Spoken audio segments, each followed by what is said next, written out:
ಸಚಿವ ಸಂಪುಟ ವಿಸ್ತರಣೆಯ ಕಸರತ್ತು ಕ್ಲೈಮ್ಯಾಕ್ಸ್ ಹಂತಕ್ಕೆ ಬಂದು ನಿಂತಿದೆ. ಇಂದು ಪಟ್ಟಿಯೊಂದಿಗೆ ಕೆಸಿ ವೇಣುಗೋಪಾಲ್ ಬೆಂಗಳೂರಿಗೆ ಆಗಮಿಸ್ತಾ ಇದ್ದಾರೆ. ನಾಳೆ 20 ಸಚಿವರು ಪ್ರಮಾಣ ಸ್ವೀಕಾರ ಮಾಡುವುದು ಫಿಕ್ಸ್ ಆಗಿದೆ. ಈ ಬಾರಿ ಕ್ಯಾಬಿನೆಟ್ನಲ್ಲಿ ಹೊಸ ಮುಖಗಳಿಗೆ ಚಾನ್ಸ್ ಅನ್ನು ನೀಡಲಾಗಿದೆಯಂತೆ.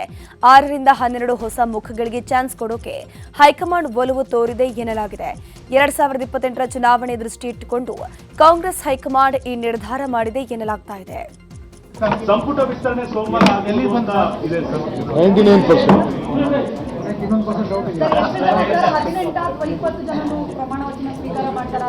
ರಾಜಭವನಲ್ಲಿ ಸಿದ್ಧತೆ ಮಾಡ್ಕೊಳ್ಳೋಕೆ ಹೇಳಿದ್ದೀನಿ. ಇನ್ನು ಸಂಪುಟದಲ್ಲಿ ಸ್ಥಾನ ಪಡೆಯೋಕೆ ಸಚಿವಾಕಾಂಕ್ಷಿಗಳು ಲಾಭಿಯನ್ನ ಮಾಡ್ತಾ ಇದ್ರು. ಮಾಜಿ ಸಿಎಂ ಸಿದ್ದರಾಮಯ್ಯ ಅವರನ್ನ ಭೇಟಿಯಾಗಿ ಕೆಲ ಶಾಸಕರು ಚರ್ಚೆ ಮಾಡಿದ್ದಾರೆ. ಈಗ ಹೈಕಮಾಂಡ್ ರವಾನಿಸುವಂತಹ ಸಚಿವರ ಪಟ್ಟಿ ಮೇಲೆ ಎಲ್ಲರ ಚಿತ್ತ ನೆಟ್ಟಿದೆ. ಅಳೆದು ತೂಗಿ ಎಐಸಿಸಿ ನಾಯಕರು ಸಚಿವರ ಪಟ್ಟಿಯನ್ನ ಸಿದ್ಧಪಡಿಸಿದ್ದಾರೆ. ಸಚಿವರ ಪಟ್ಟಿ ಪ್ರಕಟಣೆಯ ಜೊತೆಗೆ ಆಕಾಂಕ್ಷಿಗಳ ಸಮಾಧಾನ ಪಡಿಸುವಂತಹ ಸವಾಲು ಕೂಡ ಮುಂದಿದೆ. ಇನ್ನು ಸಚಿವಾಕಾಂಕ್ಷಿಗಳ ಸಮಾಧಾನ ಪಡಿಸೋಕೆ ರಾಜ್ಯ ನಾಯಕರಿಗೆ ಜವಾಬ್ದಾರಿಯನ್ನು ಕೊಟ್ಟಿದ್ದಾರೆ. ಕಾವೇರಿ ನೀರಿನ ವಿಚಾರವಾಗಿ ರಾಜ್ಯದಲ್ಲಿ ಪ್ರತಿಭಟನೆ ಜೋರಾಗಿದೆ. ಈ ಮಧ್ಯೆ ತಮಿಳುನಾಡಿಗೆ ನೀರು ಬಿಡಲ್ಲ ಅಂತ ಹೇಳಿರೋ ಸಿಎಂ ಇವತ್ತು ಸರ್ವಪಕ್ಷ ಸಭೆ ಕರೆದಿದ್ದಾರೆ. ಸರ್ವಪಕ್ಷ ಸಭೆಗೆ ಮಾಜಿ ಸಿಎಂಗಳು, ಕಾವೇರಿ ಜಲಾನಯನ ಪ್ರದೇಶದ ಸಂಸದರು, ಶಾಸಕರಿಗೆ ಆಹ್ವಾನ ಕೊಡಲಾಗಿದೆ. ಸಂತೃಷ್ಟವಾಗಿ ಕಬಿನಿ ಭರ್ತಿ ಆಗ್ತಾ ಇದೆ ಅಂತ ಹೇಳಿ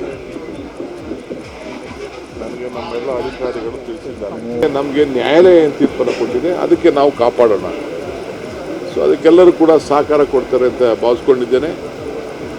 ವರುಣ ತಾಯಿ ಕಾವೇರಿ ಇವತ್ತು ಕೃಪೆ ನಮ್ಮ ಮೇಲೆ ತೋರಿಸಿದ್ದಾರೆ. ನಮಗೊಂದು ದೊಡ್ಡ ಜಯ ಸುಪ್ರೀಂ ಕೋರ್ಟ್ ಕೊಟ್ಟಿದೆ. ಕಾವೇರಿ ಜಲ ವಿವಾದ ಹಿನ್ನೆಲೆ ಸಿಎಂ ಸರ್ವಪಕ್ಷ ಸಭೆ ಕರೆದಿದ್ದಾರೆ. ಇದಕ್ಕೂ ಮುನ್ನ ಬಿಜೆಪಿಯಿಂದ ಕೋರ್ ಕಮಿಟಿ ಸಭೆ ನಡೆಯಲಿದೆ. ಇವತ್ತು ಬೆಳಗ್ಗೆ 9 ಗಂಟೆಗೆ ಬಿಜೆಪಿ ರಾಜ್ಯ ಕಚೇರಿಯಲ್ಲಿ ಬಿಜೆಪಿ ರಾಜ್ಯಾಧ್ಯಕ್ಷ ವಿಜೇಂದ್ರ ನೇತೃತ್ವದಲ್ಲಿ ಸಭೆ ನಡೆಯಲಿದೆ. ಉಸ್ತುವಾರಿ ರಾಧಾ ಮೋಹನ್ ದಾಸ್ ಅಗರ್ವಾಲ್ ಉಪಸ್ಥಿತಿಯಲ್ಲಿ ಕೋರ್ ಕಮಿಟಿ ಸಭೆ ನಡೆಯಲಿದ್ದು, ಸರ್ವಪಕ್ಷದ ಸಭೆಯಲ್ಲಿ ಪಕ್ಷದ ನಿಲುವು ಹೇಗಿರಬೇಕು, ಸರ್ಕಾರಕ್ಕೆ ಸಲ್ಲಿಸೋ ನಿರ್ಧಾರ ಹೇಗಿರಬೇಕು ಹಾಗೂ ಕಾವೇರಿ ಹೋರಾಟದ ರೂಪುರೇಷೆ, ಬಿಡದಿ ಹೋರಾಟದ ಕುರಿತು ಚರ್ಚೆ ಆಗಲಿದೆ. ಮಾತು ಎಲ್ಲರೂ ಸರ್ವಪಕ್ಷ ಅಂದಾಗ ಇಡೀ ರಾಜ್ಯದ ಹಿತ ಅಂತ ಬಂದಾಗ ಎಲ್ಲರೂ ಸೇರಿ ಮಾತಾಡಬೇಕು. ಆದರೆ ಇದುವರೆಗೂ ನೀರು ಬಿಟ್ಟು ನೀರನ್ನು ಹರಿಲಿಕ್ಕೆ ಬಿಟ್ಟು ಊರೆಲ್ಲ ಒಳ್ಳೆ ಹೊಡೆದ ನಂತರ ಕೋಟೆ ಬಾಗಿಲಾಕೋತೀನಿ ನನ್ನ ಕತೆ ಆದಂಗಾಯ್ತು ಅಂತ ಜನಾಭಿಪ್ರಾಯ ಮತ್ತು ಎಲ್ಲ ಪ್ರತಿಪಕ್ಷಗಳ ಅಭಿಪ್ರಾಯವಾಗಿದೆ. ರೈತರ ಅಭಿಪ್ರಾಯ, ನಾಗರಿಕರ ಅಭಿಪ್ರಾಯ.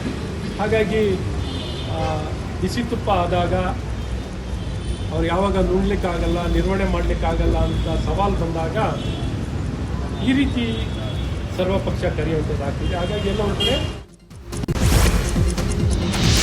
ಕಾವೇರಿಗಾಗಿ ಪ್ರತಿಭಟನೆಗಳು ನಡೆಯುತ್ತಿದ್ರೆ ಅತ್ತ ಕೊಡಗು ಜಿಲ್ಲೆಯಲ್ಲಿ ಭಾರೀ ಮಳೆಯಾಗ್ತಿದೆ. ಹಾರಂಗಿ ಜಲಾನಯನ ಪ್ರದೇಶದಲ್ಲಿ ಮಳೆಯಬ್ಬರ ಮುಂದುವರೆದಿದೆ. ಮಳೆಯಿಂದಾಗಿ ಹಾರಂಗಿ ಜಲಾಶಯಕ್ಕೆ ಒಳಹರಿವು ಹೆಚ್ಚಳವಾಗಿರೋದು. 16,880 ಕ್ಯೂಸೆಕ್ ಒಳಹರಿವು ಬರ್ತಿದೆ. ಒಳಹರಿವು ಹೆಚ್ಚಳ ಹಿನ್ನೆಲೆಯಲ್ಲಿ 19,700 ಕ್ಯೂಸೆಕ್ ನೀರು ನದಿಗೆ ಬಿಡಲಾಗಿದೆ. ನದಿ ಪಾತ್ರದ ಜನರಿಗೆ ಎಚ್ಚರಿಕೆಯಿಂದ ಇರುವಂತೆ ಸೂಚನೆಯನ್ನು ಕೊಡಲಾಗಿದೆ.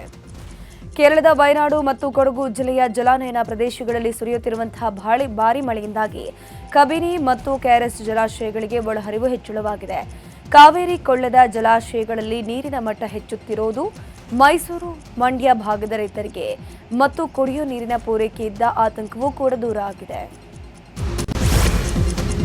ಕಾವೇರಿ ನೀರು ತಮಿಳುನಾಡಿಗೆ ಬಿಡಬಾರದು ಅನ್ನೋ ಕೂಗೆದ್ದಿದೆ. ಇವತ್ತು ಮೈಸೂರಿನಲ್ಲಿ ಕನ್ನಡ ಪರ ಹೋರಾಟಗಾರ ವಾಟಾಳ್ ನಾಗರಾಜ್ ಪ್ರತಿಭಟನೆ ಹಮ್ಮಿಕೊಂಡಿದ್ದಾರೆ. ಮಧ್ಯಾಹ್ನ 2 ಗಂಟೆಗೆ ನಗರದ 6 ಗೇಟ್ ಬಳಿ ಪ್ರತಿಭಟನೆ ನಡೆಸಲಿದ್ದಾರೆ. ಕಾವೇರಿ ವಿಚಾರವಾಗಿ 13ರಂದು ಬಂದ್ ನಡೆಸುವುದಾಗಿ ಸರ್ಕಾರಕ್ಕೆ ಎಚ್ಚರಿಕೆ ಕೊಡಲಿದ್ದಾರೆ. ತಮಿಳುನಾಡಿಗೆ ಕಾವೇರಿ ನೀರು ಹರಿಸುವ ವಿಚಾರ ಖಂಡಿಸಿ ಕರವೇ ಪ್ರವೀಣ್ ಶೆಟ್ಟಿ ಬಣ ಪ್ರತಿಭಟನೆ ನಡೆಸಿದೆ. ಬೆಂಗಳೂರಿನ ಕೆಆರ್ಪುರಂ ಸರ್ಕಲ್ನಲ್ಲಿ ಪಂಜಿನ ಮೆರವಣಿಗೆ ಮಾಡಿ ತಮ್ಮ ಆಕ್ರೋಶ ವ್ಯಕ್ತಪಡಿಸಿದರು. ಕಾವೇರಿ ನೀರು ನಿಯಂತ್ರಣ ಸಮಿತಿಯ ಅವೈಜ್ಞಾನಿಕ ಆದೇಶವನ್ನ ಮಾಡಿದೆ. ಯಾವುದೇ ಕಾರಣಕ್ಕೂ ಕಾವೇರಿ ನೀರು ಹರಿಸಬಾರದು ಅಂತ ಆಗ್ರಹಿಸಿದ್ರು. ನಿರ್ಲಕ್ಷ್ಯ ಮಾಡಿದ್ರೆ ಕರ್ನಾಟಕ ಬಂದ್ ಮಾಡುವುದಾಗಿ ಎಚ್ಚರಿಕೆಯನ್ನು ಕೊಟ್ಟಿದ್ದಾರೆ.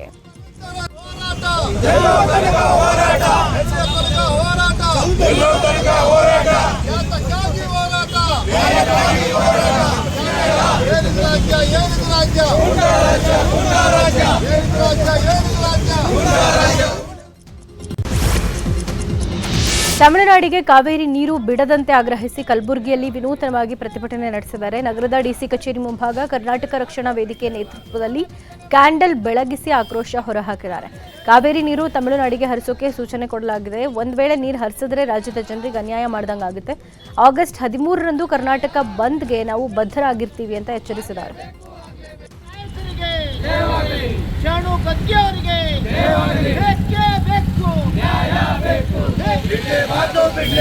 ಮೋಡ ಬಿತ್ತನೆ ಮಾಡಲೇಬೇಕು ಕಾವೇರಿ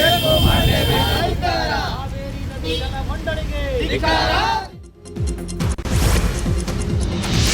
ಇಂದು ರಾಜ್ಯದ ಅನೇಕ ಕಡೆ ಮಳೆಯ ಅಲರ್ಟ್ ಅನ್ನು ಘೋಷಿಸಲಾಗಿದೆ. 5 ಜಿಲ್ಲೆಗಳಿಗೆ ಆರೆಂಜ್ ಅಲರ್ಟ್ ಘೋಷಣೆ ಮಾಡಲಾಗಿದ್ದು 2 ಜಿಲ್ಲೆಗಳಿಗೆ ಯೆಲ್ಲೋ ಅಲರ್ಟ್ ಅನ್ನು ನೀಡಲಾಗಿದೆ. ಉತ್ತರ ಕನ್ನಡ, ಉಡುಪಿ, ದಕ್ಷಿಣ ಕನ್ನಡ, ಶಿವಮೊಗ್ಗ, ಚಿಕ್ಕಮಗಳೂರು ಜಿಲ್ಲೆಗೆ ಆರೆಂಜ್ ಅಲರ್ಟ್ ಘೋಷಿಸಲಾಗಿದ್ದು ಹಾಸನ ಮತ್ತು ಕೊಡಗು ಜಿಲ್ಲೆಗೆ ಯೆಲ್ಲೋ ಅಲರ್ಟ್ ಘೋಷಿಸಲಾಗಿದೆ. ಬೆಂಗಳೂರಿನಲ್ಲಿ ಮೋಡ ಕವಿದ ವಾತಾವರಣ ಇರುತ್ತೆ ಅಂತ ಹವಾಮಾನ ಇಲಾಖೆ ಮಾಹಿತಿ ಕೊಟ್ಟಿದೆ. ಉಡುಪಿ ಜಿಲ್ಲೆಯಾದ್ಯಂತ ವರುಣನ ಅಬ್ಬರ ಮುಂದುವರೆದಿದೆ. ಇವತ್ತು ಜಿಲ್ಲೆಯಲ್ಲಿ ಮತ್ತಷ್ಟು ಮಳೆಯಾಗಲಿದ್ದು ಆರೆಂಜ್ ಅಲರ್ಟ್ ಘೋಷಿಸಲಾಗಿದೆ. ಮುಂದಿನ 5 ದಿನಗಳ ಕಾಲ ಕಡಲಿಗೆ ಇಳಿಯದಂತೆ ಹವಾಮಾನ ಇಲಾಖೆ ಮೀನುಗಾರರಿಗೆ ಎಚ್ಚರಿಕೆ ಕೊಟ್ಟಿದೆ. ತಗ್ಗು ಪ್ರದೇಶದ ಜನರು ಕೂಡ ಎಚ್ಚರಿಕೆಯಿಂದ ಇರಬೇಕು ಅಂತ ಸೂಚನೆ ಕೊಟ್ಟಿದೆ. ಮಹಾರಾಷ್ಟ್ರದ ಘಟ್ಟ ಪ್ರದೇಶಗಳಲ್ಲಿ ಮಳೆ ಮುಂದುವರೆದಿದೆ. ಮಹಾರಾಷ್ಟ್ರದ ಜಲಾಶಯದಿಂದ ಮತ್ತೆ ನೀರು ಬಿಡುಗಡೆ ಪ್ರಮಾಣ ಹೆಚ್ಚಳವಾಗಿದೆ. ಮಹಾರಾಷ್ಟ್ರದ ಕೊಯ್ನಾ ರಾಧಾನಗರ ಜಲಾಶಯದಿಂದ ನೀರು ಬಿಡುಗಡೆ ಮಾಡಲಾಗಿದೆ. ಕೊಯ್ನಾ ಜಲಾಶಯದಿಂದ 30,000 ಕ್ಯೂಸೆಕ್ ನೀರು ಬಿಡುಗಡೆ ಮಾಡಲಾಗಿದೆ. ಕೃಷ್ಣಾ ನದಿ ಒಳ ಹರಿವಿನ ಪ್ರಮಾಣವೂ ಹೆಚ್ಚಳವಾಗಿದೆ. ಮಹಾರಾಷ್ಟ್ರದಿಂದ ರಾಜ್ಯಕ್ಕೆ 1,08,000 ಕ್ಯೂಸೆಕ್ ನೀರಿನ ಹರಿವು ಬರ್ತಾ ಇದೆ. ಕೃಷ್ಣಾ, ದೂದ್ಗಂಗಾ, ವೇದಗಂಗಾ ನದಿಗಳು ಮೈದುಂಬಿ ಹರಿತಾ ಇವೆ. ಚಿಕ್ಕೋಡಿ ವಿಭಾಗದ ಒಟ್ಟು 6 ಸೇತುವೆಗಳು ಜಲಾವೃತವಾಗಿವೆ. ನದಿ ತೀರದಲ್ಲಿ ಜಿಲ್ಲಾಡಳಿತದಿಂದ ಹೈ ಅಲರ್ಟ್ ಜಾರಿ ಮಾಡಲಾಗಿದೆ.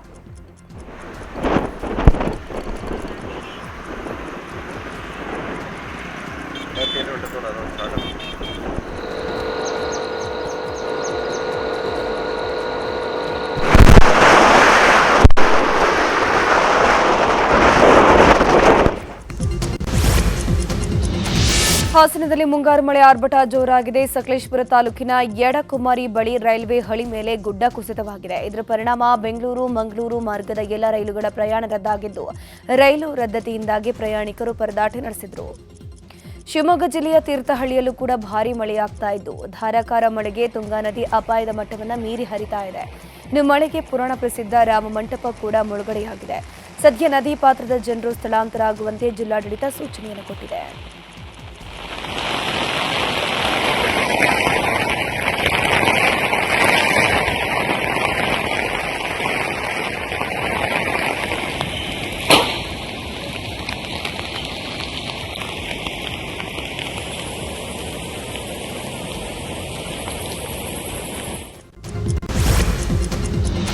ಬೆಳಗಾವಿಯಲ್ಲಿ ಮತ್ತೆ ಮಳೆ ಅವಾಂತರ ಸೃಷ್ಟಿಯಾಗಿದೆ. ಬಳ್ಳಾರಿ ನಾಲಾ ಅವಾಂತರಕ್ಕೆ ಭತ್ತದ ಬೆಳೆಗಾರರು ಕಂಗಾಲಾಗಿದ್ದಾರೆ.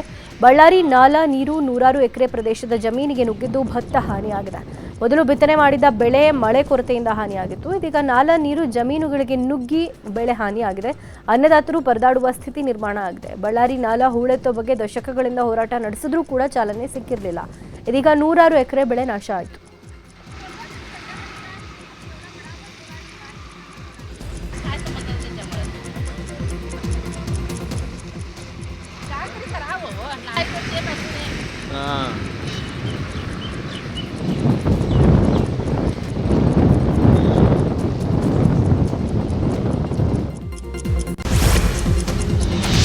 ನಾರಾಯಣಪುರ ಎಡದಂಡೆ ಕಾಲುವೆಗೆ ಬೈಕ್ ಉರುಳಿ ಬಿದ್ದಿದೆ. ಬೈಕ್ನಲ್ಲಿದ್ದ ನವಜೋಡಿ ಪೈಕಿ ಪತ್ನಿ ಸಾವನ್ನಪ್ಪಿದ್ದು ಪತಿ ಜಸ್ಟ್ ಎಸ್ಕೇಪ್ ಆಗಿದ್ದಾರೆ. ಯಾದಗಿರಿ ಜಿಲ್ಲೆಯ ಸುರಪುರ ತಾಲೂಕಿನ ಸಾಯಿನಗರ ಗ್ರಾಮದಲ್ಲಿ ಘಟನೆಯಾಗಿರೋದು. ಆಷಾಢ ಮುಗಿಸಿ ತವರು ಮನೆಯಿಂದ ರೇಣುಕಾರನ್ನ ಪತಿ ಕರೆಪ್ಪ ಯಾಳಗಿ ಕರೆದುಕೊಂಡು ಬರ್ತಾ ಇದ್ದ. ಈ ವೇಳೆ ರಸ್ತೆ ತಿರುವಿನಲ್ಲಿ ಆಯ ತಪ್ಪಿ ಕಾಲುವೆಗೆ ಬಿದ್ದಿದ್ದಾರೆ. ಸದ್ಯ ರೇಣುಕಾಗಾಗಿ ಹುಡುಕಾಟ ಮುಂದುವರೆದಿದೆ. ಇನ್ನು ರೇಣುಕಾ ಸಾವಿನಲ್ಲಿ ಕುಟುಂಬಸ್ಥರು ಅನುಮಾನವನ್ನು ವ್ಯಕ್ತಪಡಿಸಿದ್ದಾರೆ. ಪ್ರಧಾನಿ ನರೇಂದ್ರ ಮೋದಿ ನಶಾಮುಕ್ತ ಯುವ ಫಾರ್ ವಿಕಸಿತ್ ಭಾರತ್ ಸಂಕಲ್ಪ ಅಭಿಯಾನ ಕಾರ್ಯಕ್ರಮಕ್ಕೆ ಚಾಲನೆ ಕೊಡಲಿದ್ದಾರೆ. ದೇಶದ ಯುವ ಜನತೆಯನ್ನ ಮಾದಕ ವಸ್ತುಗಳ ವಿರುದ್ಧ ಜಾಗೃತಿಗೊಳಿಸೋಕೆ 10,000 ಸ್ಥಳಗಳಲ್ಲಿ ಕಾರ್ಯಕ್ರಮವನ್ನು ಹಮ್ಮಿಕೊಳ್ಳಲಾಗಿದೆ. ಪ್ರಧಾನಿ ನರೇಂದ್ರ ಮೋದಿ ವರ್ಚುವಲ್ ಆಗಿ ಕಾರ್ಯಕ್ರಮವನ್ನು ಉದ್ಘಾಟನೆ ಮಾಡಲಿದ್ದಾರೆ. ಬೆಂಗಳೂರಿನ RR ಮೆಡಿಕಲ್ ಕಾಲೇಜಿನಲ್ಲಿ ನಡೆಯುವ ಕಾರ್ಯಕ್ರಮದಲ್ಲಿ ರಾಜ್ಯಪಾಲರಾದ ಥಾವರ್ಚಂದ್ ಗೆಹ್ಲೋಟ್ ಸೇರಿದಂತೆ ಅನೇಕ ಗಣ್ಯರು ಭಾಗಿಯಾಗಲಿದ್ದಾರೆ. ಕರ್ನಾಟಕ ಪರೀಕ್ಷಾ ಪ್ರಾಧಿಕಾರ ನಡೆಸುವಂತಹ ಸಿವಿಲ್ ಪೊಲೀಸ್ ಕಾನ್ಸ್ಟೇಬಲ್ ನೇಮಕಾತಿ ಪರೀಕ್ಷೆ ಇವತ್ತು ನಡೆಯಲಿದೆ. ರಾಜ್ಯದಲ್ಲಿ 884 ಕೇಂದ್ರಗಳಲ್ಲಿ 4,54,532 ಮಂದಿ ಪರೀಕ್ಷೆ ಬರೀತಾ ಇದ್ದಾರೆ. ಬೆಂಗಳೂರಿನಲ್ಲಿ ವೆಬ್ಕಾಸ್ಟಿಂಗ್ ಮೂಲಕ ನಿಗಾ ಇಡೋಕೆ ವ್ಯವಸ್ಥೆ ಆಗಿದೆ. ಹಾಗೆಯೇ ಕಲಬುರಗಿ, ಯಾದಗಿರಿ, ರಾಯಚೂರು, ಬೀದರ್, ಬಳ್ಳಾರಿ, ವಿಜಯನಗರ ಮತ್ತು ಕೊಪ್ಪಳ ಜಿಲ್ಲೆಗಳ ಪರೀಕ್ಷಾ ಕೇಂದ್ರಗಳ ಮೇಲೂ ಕೂಡ ಇಲ್ಲಿನ ಕಮಾಂಡ್ ಸೆಂಟರ್ ಮೂಲಕವೇ ನಿಗಾ ಇಡಲಾಗುತ್ತಿದೆ. ಬೆಂಗಳೂರಿನ ಕೆಇಎ ಕಚೇರಿಯಲ್ಲಿ ಕಮಾಂಡ್ ಸೆಂಟರ್ ಸ್ಥಾಪಿಸಲಾಗಿರುವುದು. ಇನ್ನು ಪರೀಕ್ಷೆ ಸುಸೂತ್ರವಾಗಿ ನಡೆಯೋಕೆ ಪೊಲೀಸ್ ಇಲಾಖೆ ಸನ್ನದ್ಧವಾಗಿದ್ದು, ಪರೀಕ್ಷಾ ಕೇಂದ್ರದ ಸುತ್ತ 200 ಮೀಟರ್ ವ್ಯಾಪ್ತಿಯಲ್ಲಿ ನಿಷೇಧಾಜ್ಞೆಯನ್ನು ಜಾರಿ ಮಾಡಲಾಗಿದೆ. ಇನ್ನು ಪಾರದರ್ಶಕ ಪರೀಕ್ಷೆ ನಡೆಸುವುದಾಗಿ ಗೃಹ ಸಚಿವ ಪ್ರಿಯಾಂಕ್ ಖರ್ಗೆ ಘೋಷಣೆ ಮಾಡಿದ್ದಾರೆ. ಪ್ರಶ್ನೆ ಪತ್ರಿಕೆ ಕೇಂದ್ರದಲ್ಲಿ ಅಭ್ಯರ್ಥಿಗಳ ಸಮ್ಮುಖದಲ್ಲಿ ಸೀಲ್ ಓಪನ್ ಮಾಡಲಾಗುತ್ತೆ. ಪರೀಕ್ಷಾ ಕೊಠಡಿಗಳಲ್ಲಿ HD ಕ್ಯಾಮೆರಾ, ಲೈವ್ ವೆಬ್ಕಾಸ್ಟಿಂಗ್ ವ್ಯವಸ್ಥೆ ಇರುತ್ತೆ. Network jammer, biometric, face recognisation ಕಡ್ಡಾಯ ಮಾಡಲಾಗಿದೆ. OMR ಶೀಟ್ನಲ್ಲಿ ಹೊಸ 5ನೇ ಆಯ್ಕೆ ಕಡ್ಡಾಯ ಮಾಡಿದ್ದು, ಉತ್ತರ ಗೊತ್ತಿಲ್ಲದಿದ್ರೂ 5ನೇ ಕಾಲಂ ಶೇಡ್ ಮಾಡಲೇಬೇಕು ಅಂತ ಸೂಚಿಸಲಾಗಿದೆ. ಒಂದು ವೇಳೆ OMR ಖಾಲಿ ಬಿಟ್ಟರೆ ಅರ್ಧ ಅಂಕ ಕಡಿತ ಮಾಡುವುದಾಗಿ ತಿಳಿಸಲಾಗಿದೆ. ಪೊಲೀಸ್ ಅಧಿಕಾರಿಗಳ ವರ್ಗಾವಣೆಗೆ ಹೊಸ ಮಾರ್ಗಸೂಚಿ ಬಿಡುಗಡೆ ಮಾಡಲಾಗಿದೆ. ಡಿವೈಎಸ್ಪಿ ಮತ್ತು ಇನ್ಸ್ಪೆಕ್ಟರ್ಗಳ ವರ್ಗಾವಣೆಗೆ ಹೊಸ ಮಾರ್ಗಸೂಚಿ ಮಾಡಲಾಗಿದೆ. ಕನಿಷ್ಠ 2 ವರ್ಷ ಕಾರ್ಯಕಾರೇತರ ಹುದ್ದೆಯನ್ನು ನಿರ್ವಹಿಸಿರಬೇಕು. ಪೊಲೀಸ್ ಕಮಿಷನರ್ ವ್ಯಾಪ್ತಿಯಲ್ಲಿ 5 ವರ್ಷ ಮಾತ್ರ ಕಾರ್ಯಕಾರಿ ಹುದ್ದೆ ಮಾಡಿ ಬಳಿಕ ಇತರೆ ಘಟಕಗಳಲ್ಲಿ 5 ವರ್ಷ ಕರ್ತವ್ಯ ನಿರ್ವಹಿಸಬೇಕು. ಬಳಿಕ ಮತ್ತೆ ಕಮಿಷನರೇಟ್ ವ್ಯಾಪ್ತಿಯಲ್ಲಿ ಕರ್ತವ್ಯ ನಿರ್ವಹಿಸಬಹುದಾಗಿದೆ. ಯಾವುದೇ ಅಧಿಕಾರಿಗಳ ವಿರುದ್ಧ ತನಿಖೆ ನಡೀತಾ ಇರುವಾಗ ಅಪರಾಧ ಪ್ರಕರಣಗಳಲ್ಲಿ ಭಾಗಿಯಾಗಿ ಅನರ್ಹವಾದರೆ ಮತ್ತೆ ಅಂತಹ ಅಧಿಕಾರಿಗಳನ್ನು ಕಾರ್ಯಕಾರಿ ಹುದ್ದೆಗೆ ಪರಿಗಣಿಸುವುದಿಲ್ಲ ಅಂತ ಮಾರ್ಗಸೂಚಿಯಲ್ಲಿ ತಿಳಿಸಲಾಗಿದೆ. ಬೆಳಗಾವಿಯಲ್ಲಿ ಕಾಂಗ್ರೆಸ್ ಜಿಲ್ಲಾ ಅಧ್ಯಕ್ಷ ಸ್ಥಾನಕ್ಕೆ ಪೈಪೋಟಿ ಜೋರಾಗಿದೆ. ಕಾಂಗ್ರೆಸ್ ಕಚೇರಿಯಲ್ಲಿ ಅಧ್ಯಕ್ಷ ಸ್ಥಾನಕ್ಕೆ ಕೆಪಿಸಿಸಿ ಸದಸ್ಯೆ ಆಯೇಷಾ ಸನದಿ ನಾಮಪತ್ರ ಸಲ್ಲಿಕೆ ಮಾಡಿದ್ದಾರೆ. ಎಐಸಿಸಿ ವಕ್ತಾರ ಮನೋಜ್ ಚೌಹಾಣ್ಗೆ ನಾಮಪತ್ರ ಸಲ್ಲಿಕೆ ಮಾಡಿರುವುದು. ಒಂದ್ ಕಡೆ ಕಾಂಗ್ರೆಸ್ ಕಾರ್ಯಕರ್ತರ ಟೀಮ್ಗಳ ನಡುವೆ ಗಲಾಟೆ ನಡೀತಾ ಇದ್ರೆ, ಇನ್ನೊಂದು ಕಡೆ ನಾಮಪತ್ರ ಸಲ್ಲಿಕೆ ಮಾಡುವವರ ಸಂಖ್ಯೆ ಕೂಡ ಜಾಸ್ತಿಯಾಗಿದೆ. ಬೆಳಗಾವಿಯ ಸಿಟಿ ಮತ್ತು ಗ್ರಾಮೀಣ ಸೇರಿ 2 ಕಡೆ ಅಧ್ಯಕ್ಷ ಸ್ಥಾನಕ್ಕೆ ಆಯೇಷಾ ಸನದಿ ನಾಮಪತ್ರ ಸಲ್ಲಿಕೆ ಮಾಡಿದ್ದಾರೆ. ಆಯೇಷಾ ಸನದಿಗೆ ಕಾಂಗ್ರೆಸ್ ಮುಖಂಡರಾದ ಸುನೀಲ್ ಹನುಮನ್ನವರ ಹಾಗೆ ವಿನಯ ನಾವಲಗಟ್ಟಿ ಸೇರಿ ಮಹಿಳಾ ಮುಖಂಡರು ಕೂಡ ಸಾಥ್ ಕೊಟ್ಟಿದ್ದಾರೆ. ದೇಗುಲ ಪ್ರವೇಶಿಸಿದ್ದಕ್ಕೆ ದಲಿತ ಯುವಕರ ಮೇಲೆ ಹಲ್ಲೆ ಮಾಡಲಾಗಿತ್ತು. ದಾವಣಗೆರೆ ಜಿಲ್ಲೆಯ ಚನ್ನಗಿರಿ ತಾಲೂಕಿನ ಬಳಲಗೆರೆ ಗ್ರಾಮದಲ್ಲಿ ಘಟನೆ ನಡೆದಿತ್ತು. ಇದೀಗ ದಲಿತರ ಮೇಲೆ ಹಲ್ಲೆ ಮಾಡಿದ್ದ 42 ಜನರ ವಿರುದ್ಧ FIR ದಾಖಲಾಗಿದೆ. ಇನ್ನು ಬೆಳಲಗೆರೆ ಗ್ರಾಮಕ್ಕೆ ಡಿಸಿ ಎಸ್ಪಿ ಭೇಟಿ ಕೊಟ್ಟು ಶಾಂತಿ ಸಭೆ ನಡೆಸಿದ್ರು. ಆ ಬಳಿಕ ದೇವಸ್ಥಾನದ ಒಳಗಡೆ ಹೋಗೋಕೆ ಜಿಲ್ಲಾಡಳಿತ ಅನುವು ಮಾಡಿಕೊಟ್ಟಿದೆ. ಮುಂದೆ ಈ ರೀತಿಯ ಘಟನೆ ನಡೆಯಬಾರದು ಅಂತಲೂ ಎಚ್ಚರಿಕೆ ನೀಡಲಾಗಿದೆ. ಹಳೆ ದ್ವೇಷ ಹಿನ್ನೆಲೆ ಹುಬ್ಬಳ್ಳಿಯ ಗಂಟಿಕೇರಿ ಓಣಿಯಲ್ಲಿ ಶರೀನ್ ಬಸವರಾಜ್ ಭಜಂತ್ರಿ ಕುಟುಂಬದ ಮೇಲೆ ಹಲ್ಲೆ ಮಾಡಿ ಜೀವ ಬೆದರಿಕೆ ಆರೋಪ ಕೇಳಿಬಂದಿದೆ. ಈ ಸಂಬಂಧ ಸೌಜನ್ಯ ರಾಘವೇಂದ್ರ ಗೋಕಾಕ್ ಸೇರಿದಂತೆ ಕೆಲವರ ವಿರುದ್ಧ ಗಂಟಿಕೇರಿ ಠಾಣೆ, ಬೆಡಿಕೇರಿ ಠಾಣೆಯಲ್ಲಿ ದೂರು ಸಲ್ಲಿಸಲಾಗಿದೆ. ಆದರೆ ಪ್ರಕರಣ ದಾಖಲಿಸೋಕೆ ಪೊಲೀಸರೇ ಹಿಂದೇಟು ಹಾಕ್ತಾ ಇದ್ದಾರೆ ಅಂತ ಆರೋಪ ಕೇಳಿಬಂದಿದೆ. ಕುಟುಂಬದ ಸದಸ್ಯೆ ಶರೀನ್ ಡಿಸಿಪಿ ಶ್ರುತಿ ಎನ್ಎಸ್ರನ್ನ ಭೇಟಿ ಮಾಡಿ ಮನವಿ ಸಲ್ಲಿಸಿದ್ದಾರೆ. ಕ್ಯಾನ್ಸರ್ನಿಂದ ಬಳಲ್ತಾ ಇರೋ ತನಗೆ ಮತ್ತು ಕುಟುಂಬಕ್ಕೆ ನ್ಯಾಯ ಕೊಡಿಸಬೇಕು ಅಂತ ಮನವಿ ಮಾಡಿದ್ದಾರೆ. ಹೊಸನಗರ ತಾಲೂಕಿನ ಕೋಡೂರು ಗ್ರಾಮ ಪಂಚಾಯಿತಿ ವ್ಯಾಪ್ತಿಯ ಹಿಂಡ್ಲೆ ಮನೆಯಲ್ಲಿ ಪಂಪ್ಸೆಟ್ ಮತ್ತು ಕೇಬಲ್ ಕಳ್ಳತನ ಆಗಿದೆ. ಹಿಂಡ್ಲೆ ಮನೆ ಸರ್ಕಾರಿ ಕಿರಿಯ ಪ್ರಾಥಮಿಕ ಶಾಲೆಯ ಬಾವಿಗೆ ಅಳವಡಿಸಲಾಗಿದ್ದ ವಿದ್ಯುತ್ ಪಂಪ್ಸೆಟ್ ಮತ್ತು ಕೇಬಲ್ ಕಳವು ಮಾಡಲಾಗಿದೆ. ಶಾಲೆಯ ಕುಡಿಯೋ ನೀರಿನ ಬಳಕೆಗೆ ಬಾವಿಗೆ ಅಳವಡಿಸಲಾಗಿದ್ದ 1.5 HP ಸಬ್ಸಿರ್ಬಲ್ ಪಂಪ್ಸೆಟ್ ಜುಲೈ 30ರಂದು ಸುಟ್ಟು ಹೋಗಿದ್ದು, ಇದನ್ನು ಎಲೆಕ್ಟ್ರಿಷಿಯನ್ ಸಹಾಯದಿಂದ ಮೇಲೆತ್ತಿ ಮೋಟಾರ್ ಅನ್ನು ದುರಸ್ತಿಗೆ ಕೊಡಲಾಗಿತ್ತು. ಪಂಪ್ ಮತ್ತು ಕೇಬಲ್ ಶಾಲೆಯ ಆವರಣದ ಬಾವಿಯ ಬಳಿಯಲ್ಲೇ ಇಡಲಾಗಿತ್ತು. ಇದೇ ಸರಿಯಾದ ಸಮಯ ಅಂತ ಕಾದ ಖದೀಮರು ಸುಮಾರು 4,000 ಮೌಲ್ಯದ ವಿದ್ಯುತ್ ಕೇಬಲ್ ಮತ್ತು 6,000 ಮೌಲ್ಯದ ವಿದ್ಯುತ್ ಮೋಟಾರ್ ಅನ್ನು ಪಂಪ್ ಅನ್ನು ಕದೊಯ್ದಿದ್ದಾರೆ. ಘಟನೆ ಸಂಬಂಧ ರಿಪ್ಪನ್ಪೇಟೆ ಠಾಣೆಗೆ ದೂರು ಕೊಡಲಾಗಿದೆ. ಸಿಸಿ ರಸ್ತೆ ನಿರ್ಮಾಣ ಮಾಡಿದ 3 ದಿನಕ್ಕೆ ಸಿಮೆಂಟ್ ಕಿತ್ತು ಬಂದ ಕಾರಣ ರಸ್ತೆಯನ್ನೇ ತೆರವು ಮಾಡಲಾಗಿದೆ. ಕೋಲಾರ ಜಿಲ್ಲೆಯ ಶ್ರೀನಿವಾಸಪುರ ಪಟ್ಟಣದಲ್ಲಿ ಘಟನೆ ನಡೆದಿದೆ. ಸುಮಾರು 1.5 ಕೋಟಿ ವೆಚ್ಚದಲ್ಲಿ ಶ್ರೀನಿವಾಸಪುರ ಪಟ್ಟಣದ ಪವನ್ ಹಾಸ್ಪಿಟಲ್ ಬಳಿಯಿಂದ ಲ್ಯಾಂಡ್ ಆರ್ಗಮೀರ್ ಸಂಸ್ಥೆ ರಸ್ತೆ ನಿರ್ಮಾಣ ಮಾಡಿತ್ತು. ಆದರೆ ಕೆಲವೇ ದಿನಗಳಲ್ಲಿ ರಸ್ತೆಗೆ ಹಾಕಿದ್ದ ಸಿಮೆಂಟ್ ಕಿತ್ತು ಬಂದಿದೆ. ಇದೀಗ ಕಳಪೆ ಕಾಮಗಾರಿ ಹಿನ್ನೆಲೆ ಗುತ್ತಿಗೆದಾರರೇ ಸಿಮೆಂಟ್ ರಸ್ತೆಯನ್ನು ತೆರವು ಮಾಡಿದ್ದಾರೆ. ಈ ಬಗ್ಗೆ ಮಾತನಾಡಿರೋ ಶಾಸಕ ವೆಂಕಟ ಶಿವರಾಮರೆಡ್ಡಿ, ಗುಣಮಟ್ಟ ಕಾಪಾಡಿಕೊಂಡು ಕಾಮಗಾರಿ ಪೂರ್ಣ ಮಾಡಿಸ್ತೀನಿ, ತಪ್ಪು ಮಾಡಿದ್ರೆ ಶಿಕ್ಷೆ ಅನುಭವಿಸ್ತಾರೆ ಅಂತ ಗುತ್ತಿಗೆದಾರರ ವಿರುದ್ಧ ಕಿಡಿಕಾರಿದ್ದಾರೆ. ಕೋಲಾರ ನೂತನ ಜಿಲ್ಲಾಧಿಕಾರಿಯಾಗಿ ಎಂಆರ್ ರವಿಕುಮಾರ್ ಅಧಿಕಾರ ಸ್ವೀಕಾರ ಮಾಡಿದ್ದಾರೆ. ಹಿಂದಿನ ಡಿಸಿ ಡಾಕ್ಟರ್ ಎನ್ಆರ್ ರವಿ ನಿವೃತ್ತಿಯಾಗಿದ್ದ ಸ್ಥಾನಕ್ಕೆ ನೇಮಕಗೊಂಡಿದ್ದಾರೆ. ಎಂಆರ್ ರವಿಕುಮಾರ್ ಕೋಲಾರ ತಾಲೂಕಿನ ಮಡೇರಹಳ್ಳಿ ಗ್ರಾಮದ ನಿವಾಸಿಯಾಗಿದ್ದರು. ಇನ್ನು ಅಧಿಕಾರ ಸ್ವೀಕರಿಸಿದ ಬಳಿಕ ಮಾತನಾಡಿದ ಅವರು, ಹುಟ್ಟೂರಿನಲ್ಲೇ ಕೆಲಸ ಮಾಡುವ ಅವಕಾಶ ಸಿಕ್ಕಿದೆ. ಸಿಎಂ ಡಿಕೆ ಶಿವಕುಮಾರ್ ಅವರಿಗೆ ಧನ್ಯವಾದಗಳು. ಜಿಲ್ಲೆಯಲ್ಲಿ ಬಡವರ ಪರ, ಶ್ರೀಸಾಮಾನ್ಯರ ಪರ ಆಡಳಿತ ನೀಡುವ ಭರವಸೆ ಕೊಟ್ಟಿದ್ದಾರೆ. ಧಾರವಾಡ ಹೈಕೋರ್ಟ್ ವಿಭಾಗೀಯ ಪೀಠ ನಿನ್ನೆ ಐತಿಹಾಸಿಕ ಸಾಧನೆಯನ್ನ ಮಾಡಿದೆ. ಎಲ್ಲ ಪೀಠಗಳಲ್ಲೂ ಮಹಿಳಾ ನ್ಯಾಯಮೂರ್ತಿಗಳು ಕಲಾಪ ನಡೆಸಿದ್ದಾರೆ. 3 ವಿಭಾಗೀಯ ಪೀಠ, 4 ಏಕಸದಸ್ಯ ಪೀಠಗಳಲ್ಲಿ ಮಹಿಳಾ ನ್ಯಾಯಮೂರ್ತಿಗಳೇ ವಿಚಾರಣೆ ನಡೆಸಿದ್ರು. 90% ಮಹಿಳಾ ವಕೀಲರು, ನ್ಯಾಯಾಂಗ ಸಿಬ್ಬಂದಿ ಭಾಗಿಯಾಗಿದ್ದರು. ಸಿವಿಲ್, ಕ್ರಿಮಿನಲ್, ಅಪೀಲ್, ರಿಟ್ ಸೇರಿದಂತೆ ವಿವಿಧ ಪ್ರಕರಣಗಳ ವಿಚಾರಣೆ ನಡೆಯಿತು. ಮಹಿಳಾ ಸಬಲೀಕರಣಕ್ಕೆ ಧಾರವಾಡ ಹೈಕೋರ್ಟ್ ಸಾಕ್ಷಿಯಾಯಿತು. ಕೋಲಾರ ಜಿಲ್ಲೆಯ ಮಾಲೂರು ತಾಲೂಕಿನಲ್ಲಿ ಶಾಲಾ ಕಾಲೇಜು ವಿದ್ಯಾರ್ಥಿಗಳಿಗೆ ಉಚಿತ ಬ್ಯಾಗ್ ವಿತರಣೆ ಕಾರ್ಯಕ್ರಮಕ್ಕೆ ಚಾಲನೆ ಸಿಕ್ಕಿದೆ. ಜೆಡಿಎಸ್ ಮುಖಂಡ ಹುಡಿ ವಿಜಯಕುಮಾರ್ ಚಾಲನೆ ಕೊಟ್ಟಿದ್ದಾರೆ. ನಗರದ ಜೂನಿಯರ್ ಕಾಲೇಜಿನಲ್ಲಿ ಉಚಿತವಾಗಿ ಬ್ಯಾಗ್ ವಿತರಣೆ ಕಾರ್ಯಕ್ರಮ ನಡೆಯಿತು.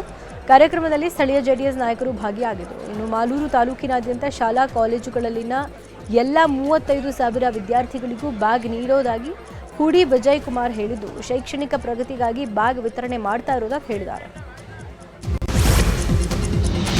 ಹುಬ್ಬಳ್ಳಿ ಆರ್.ಎನ್. ಶೆಟ್ಟಿ ಕಲ್ಯಾಣ ಮಂಟಪದಲ್ಲಿ ಹಲಸು ಮೇಳ ಆಯೋಜನೆ ಮಾಡಲಾಗಿದೆ. ಬೆನಕ ಇವೆಂಟ್ಸ್ನಿಂದ ಕಾರ್ಯಕ್ರಮ ಆಯೋಜನೆ ಮಾಡಿದ್ದು, ತರಹೇವಾರಿ ಹಲಸು ಪ್ರದರ್ಶನಕ್ಕಿಡಲಾಗಿದೆ. ಹಲಸಿನಿಂದ ತಯಾರಿಸಿದ ಚಂದ್ರ ಹಲಸು, ಸಿದ್ಧ ಹಲಸು, ಶಂಕರ, ರುದ್ರಾಕ್ಷಿ ಹಲಸು ಪ್ರದರ್ಶನ ಇಡಲಾಗಿದೆ. ಅಷ್ಟೇ ಅಲ್ಲದೆ ಹಲಸಿನ ಜಿಲೇಬಿ, ಹಲಸಿನ ಹೋಳಿಗೆ, ಹಲಸಿನ ಪಾಯಸ, ಹಲಸಿನ ಶೀರಾ, ಹಲಸಿನ ಮಂಚೂರಿ, ಹಾಗೆಯೇ ಹಲಸು ಬಿರಿಯಾನಿ, ಪತ್ರೋಡೆ, ದೋಸಾ, ಪಡ್ಡು ಇತ್ಯಾದಿ ಮಾರಾಟಕ್ಕಿಟ್ಟಿದ್ದಾರೆ.